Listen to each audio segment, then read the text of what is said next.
Bienvenue dans Brise. Je m'appelle Claudia Renzivillo, votre hôte, et ici, on décrypte, dédramatise, on parle haut et fort et sans tabou de santé mentale au travail.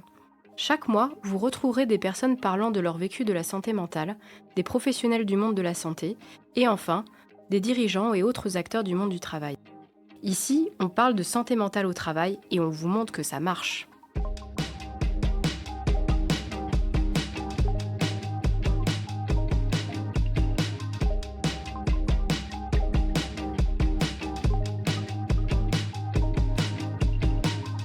Bonjour à toutes et à tous. Bon, je vous ai déjà salué, mais je vous salue de nouveau. Je suis ravie de vous accueillir pour ces premières rencontres Continuum Impact destinées à rassembler des dirigeants, des RH, des managers comme vous, engagés sur le sujet de la santé mentale au travail. C'est des rencontres qui se veulent trimestrielles, en présentiel comme aujourd'hui, voilà, sous le format conversation, avec notamment des interventions comme celle de Carole qu'on verra dans un instant. Et aussi, c'est des rencontres en visio, plutôt de manière mensuelle, sous forme de hotline, pour justement permettre d'échanger entre pairs quand on n'a pas forcément l'opportunité de se voir en vrai. Voilà. Quelques mots avant de commencer, de vous annoncer le programme. Pourquoi j'ai créé ces rencontres-là ? Parce que justement, j'ai fait le constat, et peut-être que vous l'avez fait aussi, que les rencontres en visio, même si j'en propose aussi, ça s'essouffle. On a beaucoup fait pendant le Covid. Voilà. Et même si on assiste à des webinaires très intéressants, parfois on n'a pas toujours l'occasion d'écouter un replay. On n'a pas toujours l'opportunité non plus d'assister à des réseaux professionnels qui demandent aussi parfois de l'engagement. Donc je voulais justement trouver un espace pour mettre du lien dans un moment où on a beau tous être hyper connectés, on est parfois aussi très isolés et parfois très seuls dans les décisions qu'on peut être amené à prendre. Donc c'est de là qu'est venue les rencontres Continuum Impact et je voulais justement permettre à des pairs comme vous de pouvoir échanger sur vos quotidiens professionnels, sur nos quotidiens professionnels et puis aussi de pouvoir bénéficier de ce retour entre pairs parce que pour moi c'est aussi vraiment par les autres qu'on innove, qu'on trouve des solutions, des manières de voir différentes et c'est ça que je voulais insuffler, notamment sur des sujets aussi mal connu, mal représenté que le sujet de la santé mentale au travail. Donc voilà, pour initier ce premier cycle de rencontres, je me suis beaucoup interrogée sur par quoi commencer, parce que la santé mentale, c'est quand même très très large, ça peut aussi faire un peu peur, même si on s'engage, on est intéressé sur ces sujets. Donc voilà, avant de parler d'équipe, d'organisation, c'est des sujets qu'on abordera bien sûr. Je me suis dit qu'il fallait peut-être commencer par la base, à savoir nous-mêmes, les individus, et notamment en premier lieu ceux qui composent les structures, les boîtes du monde du travail, à savoir notamment les dirigeants. Voilà. Et par dirigeants, j'entends à la fois ceux qui dirigent des boîtes, mais aussi des services, des équipes, des projets. Il y a plusieurs manières de diriger, ce n'est pas que je suis fondateur d'une société. Donc ça, c'est pour moi important de le poser parce que c'est aussi en prenant soin de ceux qui dirigent tout ça qu'on peut construire et faire vivre une entreprise en santé. Voilà. Je trouvais que c'était intéressant de le poser comme ça. Donc ça me paraissait aussi être un bon thème de début d'année. On est encore en janvier, même si le nouvel an nous paraît loin. Je voulais aussi vous remercier déjà d'être là, de prendre ce temps aussi pour vous. C'est quand même un signal aussi sur la pause déjeuner de faire une place dans vos agendas pour ces sujets-là. Donc, je voulais vous remercier pour votre présence et sur le programme maintenant, puisque quand même c'est ce qui nous intéresse. Donc on va entendre d'ici quelques instants Carole, on va avoir une conversation, moi avec elle et puis bien sûr ensuite avec vous. Le but c'est d'avoir des échanges concrets et puis on aura du coup ce petit temps de questions-réponses et après je vous proposerai ensuite un petit exercice assez rapide, 5 minutes, pour ancrer un peu tout ce que vous aurez vu comme apprentissage, parce que parfois, on va dans des temps d'inspiration, des conférences, et puis après, on est pris par le quotidien et on n'a pas forcément le temps d'implémenter tout ça. Donc voilà, on aura le temps en tout cas d'ancrer ça. Donc on commence. Comme tu veux. C'est parti. Donc Carole, donc je te présente très rapidement et puis bien sûr, je te laisse la parole juste après. Donc tu es fondatrice de Modélis, que tu as créé en 2019. 2010. 2010, merci. Voilà. Et ensuite, tu as effectivement créé Idona en 2019, voilà, sur le sujet de la promotion immobilière. Donc, je n'en dis pas plus, je te laisse te présenter. Eh bien oui, bonjour à ceux auxquels je n'ai pas dit bonjour tout à l'heure. Merci Claudia de ta proposition pour partager cette causerie, cette conversation du jour.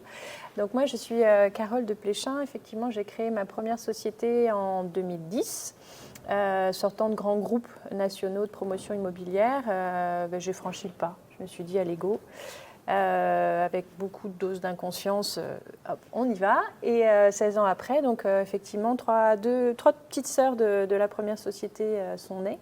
Donc nous, on est prestataire de services à cette notion, j'apporte beaucoup d'importance auprès de professionnels de l'immobilier, donc des promoteurs immobiliers, pour les accompagner dans leur montage d'opérations. Ces montages touchent des volets techniques, urbanistiques, commerciaux et juridiques. Donc on est vraiment des hommes orchestres, des femmes et des hommes orchestres pour monter ces projets. Donc ce que tu disais tout à l'heure, t'assurer que tout le monde va bien dans toutes ces chaînes, c'est très très important. Et voilà. Et puis en plus de ce montage, on fait aussi de la maîtrise d'œuvre d'exécution. Donc on suit les chantiers. Donc là encore, on a un public différent des entreprises, des chefs d'entreprise, des compagnons, des artisans qu'on suit au fil de l'eau. Qu'est-ce que je peux dire d'autre Et puis 2019, la dernière qui est née, effectivement, en promotion immobilière. Que j'ai co-créée cette fois-ci, puisque dans les autres, je suis la seule capitaine dans le navire. Okay. Voilà. Ok, et sachant qu'en plus, vous êtes monté jusqu'à combien d'effectifs? Alors oui, j'ai eu jusqu'à 10 collaborateurs. Depuis 2 ans, le contexte économique, je ne vais pas vous apprendre où on en est un peu chahuté, même beaucoup chahuté. Donc du coup, aujourd'hui, on est à 5 personnes. Ouais. Donc il y a eu effectivement des décisions à prendre qui sont pas faciles humainement. Mais voilà, une entreprise familiale, prestataire de services, ça j'y tiens, familiale parce que je vous expliquerai un petit peu comment on fonctionne. Et voilà, et sinon... c'est déjà pas mal. C'est pas mal comme présentation. Donc en tout cas, pour commencer cette conversation, j'avais envie de te poser une question, même si on a un petit peu préparé les choses ensemble. C'est que on traverse toutes et tous des moments dans nos vies, qu'elles soient d'un point de vue personnel et professionnel, des moments compliqués. Ça fait partie de la vie. Pour certains d'entre vous qui me connaissent, je communique aussi sur le fait d'avoir vécu personnellement un burn-out en 2021. J'ai reconnu une dépression plus récemment. Je m'en rétablis, c'est aussi pour ça que j'en parle, pour montrer que on peut quand même mener des projets et s'investir dans des sujets qui nous tiennent à cœur avec tout ça. Donc voilà, ça fait partie de la vie, de ces obstacles qu'on peut traverser. Donc toi aussi, tu as traversé ce type de moments, des moments qui peuvent être douloureux et sans forcément tout raconter dans les détails. J'avais envie de te poser la question de qu'est-ce que ces moments douloureux ont changé dans ta manière de travailler et de diriger justement ta boîte, tes équipes, tes projets?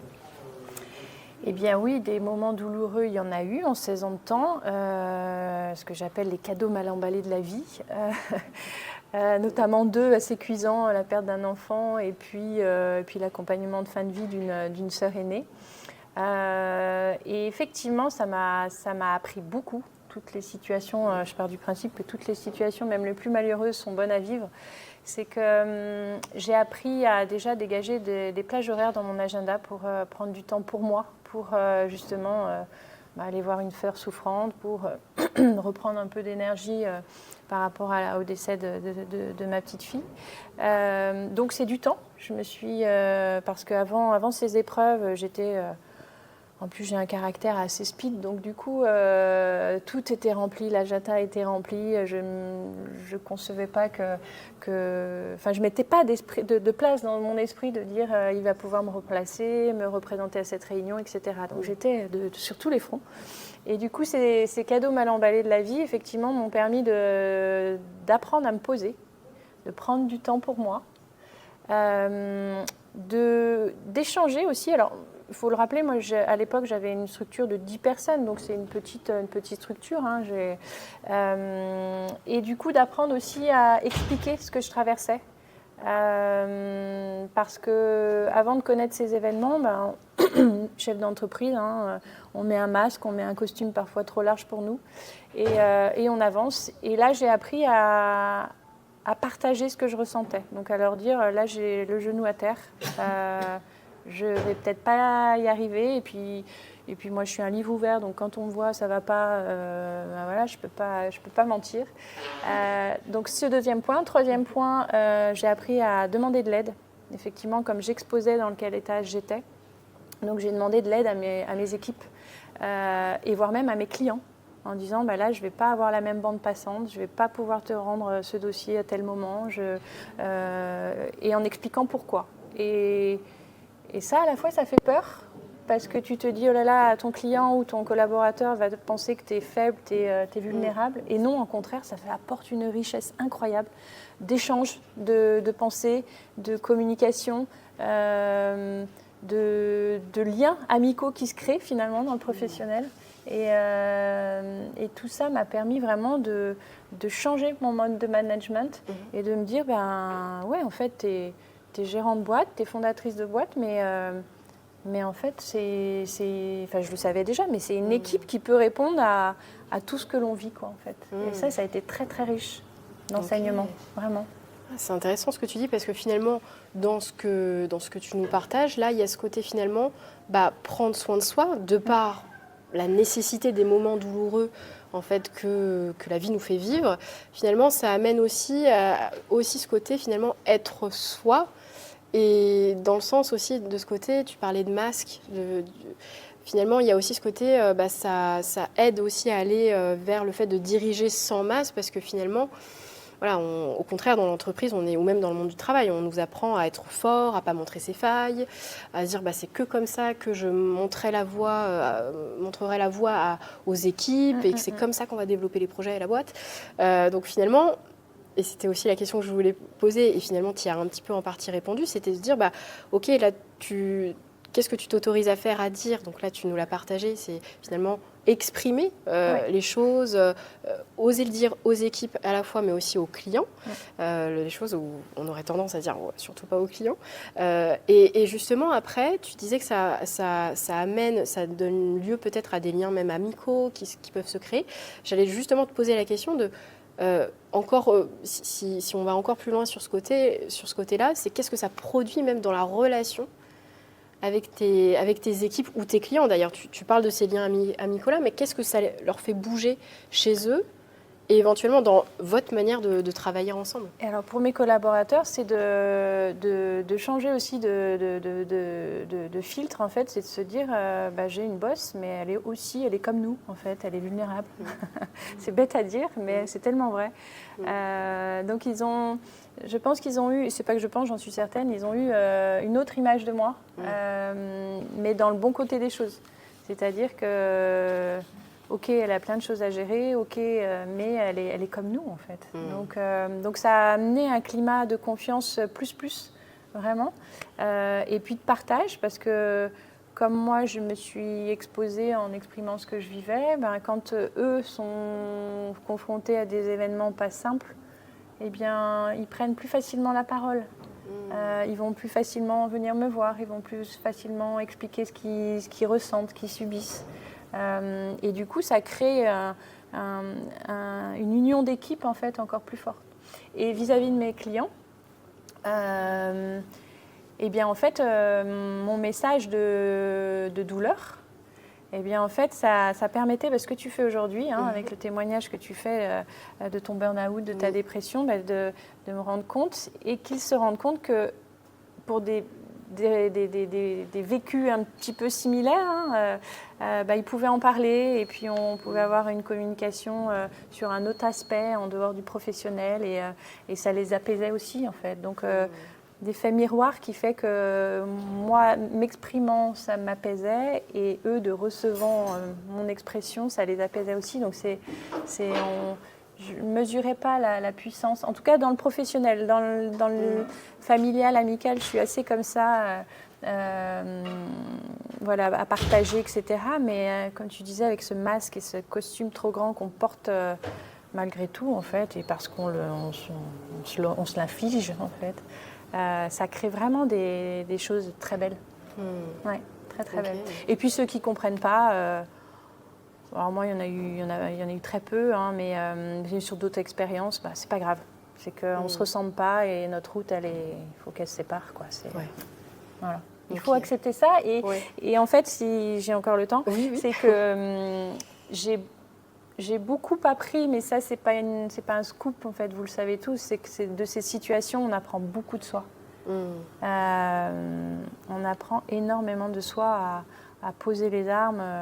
Comme tu disais, on fait des études, on nous apprend il faut être comme ça, ou l'héritage familial, tu dois être comme ça, comme ça. Ben non, en fait, c'est pas ce que je suis.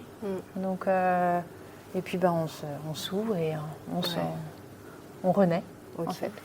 Ok, c'est un beau message, c'est une belle phrase. Finalement, c'est hyper fort ce que tu viens de dire parce qu'il y a vraiment ce côté, dans ce que j'entends, dans ce que tu partages, l'authenticité et le fait d'ouvrir, d'oser aussi se montrer et vulnérable et authentique dans ce que l'on est, dans notre personnalité, et effectivement. Et ça, de facto, ça demande un effort que de se libérer un peu de tout ce qu'on a appris, tout ce qu'on nous a enseigné, même que ce soit dans le milieu familial ou même dans le milieu professionnel aussi, dans ce qu'un métier pourrait imposer ou ce qu'une structure aussi pourrait imposer par ses process ou ce genre de choses.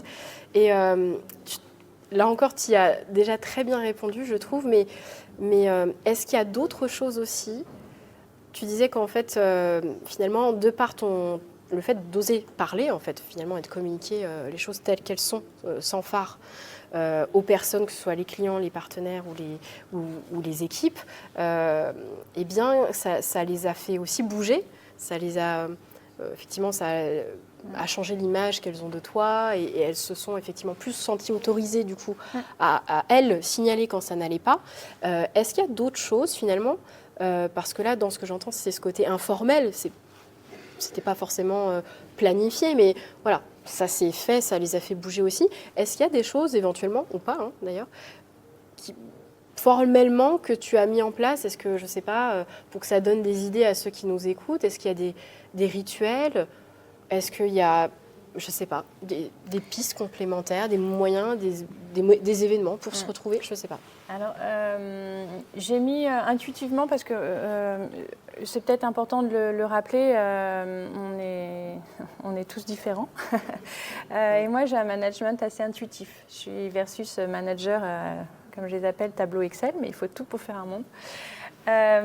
Et en fait, effectivement, d'avoir été authentique, ça a créé l'authenticité plus chez mes collaborateurs. Et ce que j'ai mis en place de manière informelle, c'est du temps de parole quand ils en ont besoin. Et comme je suis une manager intuitive, je ressens les choses. Donc je sens quand les collaborateurs, il y a quelque chose qui gratte en fait. Et ça me permet d'aller les voir et d'y accéder par un autre biais, et puis d'échanger, et puis d'aller en profondeur, et ils se dévoilent. Et à l'issue de ça, c'est de leur permettre, s'ils veulent du repos. Je me souviens, j'avais un collaborateur, son papa était à l'hôpital, et je lui dis, mais Laurent, vas-y, c'est même pas le sujet, tu devrais pas être là, ton chantier, on va le gérer, vas-y, va au chevet de ton père. Donc il hésitait, parce que lui aussi, masque, costume tout grand, et voilà, c'est de lui dire, mais vas-y. Ou alors quand ils sont, une période, on a été surmenés parce qu'il y a un surplus d'activité, je leur disais, mais moi je préfère que vous partiez plus tôt, vous chaussez les baskets, vous allez courir ou à la salle d'escalade. Je veux même pas le savoir, mais allez-y, ça va vous faire du bien, ça va vous permettre de faire baisser la pression, et on ira mieux tous, en fait, c'est pour le bien collectif. Après, ce que j'aime bien faire aussi, c'est quand on fait des réunions équipe, c'est d'instaurer la météo au préalable, de commencer à parler du business et de l'opérationnel. Voilà, alors je fais ça parce que j'ai un jeu de cartes, un photolangage que je dispose sur la table. Et puis chacun pioche la carte qui le représente au moment où on fait l'exercice. Et après, disent pourquoi ils ont choisi cette carte et une météo, donc un rayon de soleil, un nuage ou un caillou dans la chaussure. Et voilà, et comme ça, on dépose avant de commencer la réunion. Et ça marche bien. Parce qu'ils sont très attentifs à l'écoute les uns des autres. Donc c'est pas, je peux pas dire que j'ai mis, comme je vous l'ai dit, je suis pas Excel, donc, mais ça fonctionne bien. Ça fonctionne bien. Et puis aussi des temps de répit ensemble.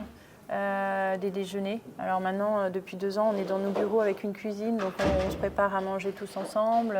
Voilà, des choses qui vraiment, comme une famille en fait, fonctionnement familial que j'ai toujours mis en place dans mon équipe. Ouais. Ok, intéressant. Finalement, dans tout ce que tu viens de nous partager là, j'ai l'impression qu'il y a 2 choses qui ressortent et puis je serais curieuse aussi de voir est-ce que vous retenez ou pas la même chose. Il y a ce côté effectivement qu'on a évoqué, prendre soin de soi et finalement, en tant que dirigeant, que ce soit d'équipe, de projet, etc. Et finalement que ça, et de par les autorisations qu'on s'accorde justement pour prendre soin de soi, ça fait bouger les autres, ça les incite finalement à faire la même chose pour les autres. Et il y a ce côté aussi dans ce que tu partages sur les temps de parole, etc. C'est permettre des temps aussi d'écoute, en fait. Et je trouve que dans tout ce que tu racontes, il y a vraiment un élément hyper central sur l'écoute accordée aux autres, à soi, mais aussi du coup de facto aux autres, et d'oser prendre ce temps-là aussi pour communiquer, pour se parler vraiment d'humain à humain en fait finalement. C'est exactement ça, l'écoute. En tant que chef d'entreprise, alors moi, mon métier, il me demande d'être, mais comme beaucoup d'entre nous, sur tous les fronts. Je vous ai dit tout à l'heure, le technique, le juridique, l'urbanistique, le commercial. On rencontre des avocats, des notaires, des ingénieurs, des géotechniciens, enfin vraiment un panel complet. On a des métiers très stressants.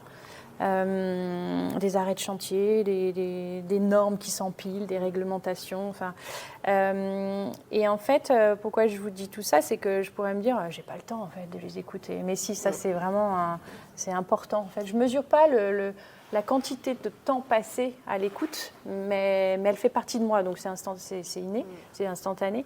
Mais j'attends pas l'entretien annuel pour savoir comment va mon équipe. Et c'est justement en instaurant, ou alors, mais ça c'est du bon sens je trouve, on va à un rendez-vous, moi et un collaborateur allons au même rendez-vous, on prend qu'une voiture et on discute dans la voiture. C'est, ça fera l'effort de ramener l'autre au bureau, mais c'est important parce que du coup, c'est à ce moment-là qu'il parle. Et l'écoute, alors, on peut entendre et écouter. Mais l'écoute, c'est une écoute active, c'est-à-dire de laisser l'autre déposer, d'admettre que nous, chefs d'entreprise, on n'a pas la science infuse, qu'on peut se tromper. Donc c'est vraiment une écoute active, c'est de les laisser parler sans couper la parole, sans avoir envie de dire « mais j'ai la réponse, j'y vais ». Voilà, pour qu'ils se sentent en confiance et qu'ils aient un temps de parole. Et puis moi, ce que je fais, c'est quand, là dernièrement, on a eu une petite mise au point à faire, c'est eux qui m'ont demandé. Dans l'équipe, je les ai écoutés, tour à tour. J'en ai pris un peu plein mon grade. Et puis après, en les avoir écoutés, je leur ai demandé si je pouvais à mon tour prendre la parole. Et ils ont apprécié parce que du coup, on ne s'interférait pas. Donc, l'écoute est importante, très importante. Ouais. Merci. En tout cas, en plus, tu nous as détaillé par les anecdotes que tu nous partages ce côté concret aussi de comment ça peut se manifester l'écoute, parce que finalement l'écoute active ça peut être aussi un grand mot et concrètement comment on fait. Donc je trouve qu'à travers tout ce que tu viens de nous partager, on voit qu'il n'y a pas de recette miracle en fait, qu'il n'y a pas comme tu dis la science infuse, que c'est des choix quotidiens en fait en fonction des situations et de ce qu'on décide ou pas d'accorder du temps effectivement pour se parler et pour échanger. Je trouve que c'est important parce que en tout cas on voit que le prendre soin il s'applique à soi-même mais aussi aux autres et on voit tous les effets que ça a. Oui, c'est exactement ça et ça se vérifie mais tellement de fois. Il m'a fallu sur ces 16 ans de création, moi, il m'a bien fallu la moitié du temps pour me dire Carole, n'ayant pas d'enfant, je ne prends pas de rythme scolaire, je bossais comme une tarée. Et en fait, c'est de se dire non, mais attends, fais autrement. Et du coup, c'est de là que je me suis instaurée une semaine de vacances toutes les 6 semaines, comme si j'avais des enfants et comme si au début, à partir, c'était un peu compliqué parce que j'avais toujours l'œil sur le téléphone, les mails, etc. Et puis finalement, de me dire, mais ça roule. Donc vous voyez, la moitié du temps quand même. Et puis, ça a permis de les rendre encore plus autonomes et responsables sur leurs tâches. Donc c'était tout bénéfice pour eux parce qu'ils prenaient aussi de la hauteur. Donc le fait que je m'aménage du temps pour mon bien-être, et bien, ça leur a permis de grandir professionnellement. Donc tout le monde est gagnant en fait. Ouais. Okay. Et dans une équipe, petite soit-elle, on a des caractères différents. Donc c'est de savoir aussi les amener où vous pensez qu'ils peuvent aller en fait. Donc ça c'est tout le... Vous ne pouvez pas le faire ça si vous n'écoutez pas ou si vous n'observez pas ou si vous ne créez pas de lien. Et si, en plus, ça, j'insiste là-dessus, vous ne demandez pas à un moment donné quand vous avez le genou à terre de l'aide. Voilà. Donc demander de l'aide, tout est vertueux en fait. Tout est, ça paraît tellement simple et fluide à dire, mais l'ayant vécu, éprouvé, ça fonctionne en fait. Okay. Ça fonctionne. Ok. On arrive à la fin de cette conversation, même si elle va se poursuivre bien entendu, mais voilà, justement, tu parles d'éléments concrets là sur la fin et juste pour ceux qui nous écoutent, que ce soit là aujourd'hui ou même plus tard quand il y aura effectivement l'épisode du podcast qui sortira, d'où la captation. S'il y avait un seul conseil à donner voilà, aux personnes qui nous écoutent, quel serait selon toi le plus petit pas possible? Alors il y en a peut-être plusieurs, mais pour justement aller vers ce côté prendre soin, prendre soin des équipes. On voit qu'il y a plusieurs éléments parmi tout ce que tu nous as partagé. Avec tout le recul que tu as aujourd'hui, selon toi, quelle pourrait être une des actions par lesquelles commencer? Même si j'y ai réfléchi, il y en a, j'en ai listé tellement, mais la première, je pense que c'est savoir rester authentique. C'est pas simple quand on a la pression, quand on a une charge de responsabilité, quand on a un management à avoir, à suivre, mais rester authentique en fait, c'est de garder un petit peu je touche pas le micro, mais c'est garder la petite voix intérieure qu'on a tous et qu'on n'écoute pas. Souvent, je dis en ce moment, quand il y a un doute, il n'y a pas de doute. Donc en fait, voilà, c'est se faire confiance. Alors, c'est pas simple à faire, hein, mais de rester le plus authentique possible de qui nous sommes réellement, en fait. Pas vouloir porter ce qu'on n'a pas à porter, pas... ouais, c'est ça. Alors, c'est pas un petit pas facile à faire, pas simple à faire, mais en tout cas, pour moi, ça a fonctionné, ça fonctionne. Merci de nous avoir transmis tout ça. Je trouve que c'est précieux d'avoir ces espaces-là, parce que ce n'est pas toujours des discours qu'on entend, je trouve. Donc, je suis contente d'avoir mis en valeur tout ça avec toi aujourd'hui. Brise est un podcast accompagné par Zest, qui est soutenu par le Centre Ressources Réhabilitation Psychosociale. Je tiens à remercier chaleureusement Enzo Moscatelli, qui s'est occupé du mixage et de la musique, sans oublier Florian Todorov et Romain Tabonne pour leur contribution à la réalisation de ce podcast.